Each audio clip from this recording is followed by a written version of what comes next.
Hello guys, good morning good morning good morning. আজকে হলো day 3 of 365 day mini blog.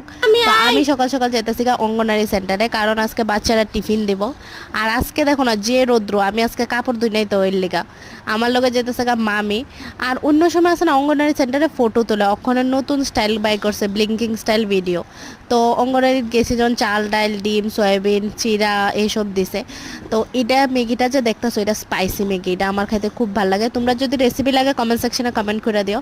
আর তারা লেগে বানাইছি সিদ্ধ ম্যাগি। আর ম্যাগি খাওয়ার অনেকক্ষণ পরে না আম খাইতে খুব ইচ্ছা করতেছিল, তারপর আম মাখা খাইছি। পাপিয়া বানাইছে। আম মাখা খাওয়ার পরে অনেকক্ষণ রেস্ট করার পরে বিকালে রেডি হয়ে গেছে আমি আমার মেয়ে আর বাবু যাবো আজকে আমার ননদের বাড়িতে। তো আমরা প্রথমে স্কুটি দুধটা গেছি, স্কুটি দুধটা তারপর বাজারে যেয়ে গাড়ি তুলো। আর আজকে আছে না আমি পাউডার লাগাই নাই, এখানে মান্টা পাউডার পাইছি। আর ভিডিও ভালো লাগলে লাইক করো। Bye bye.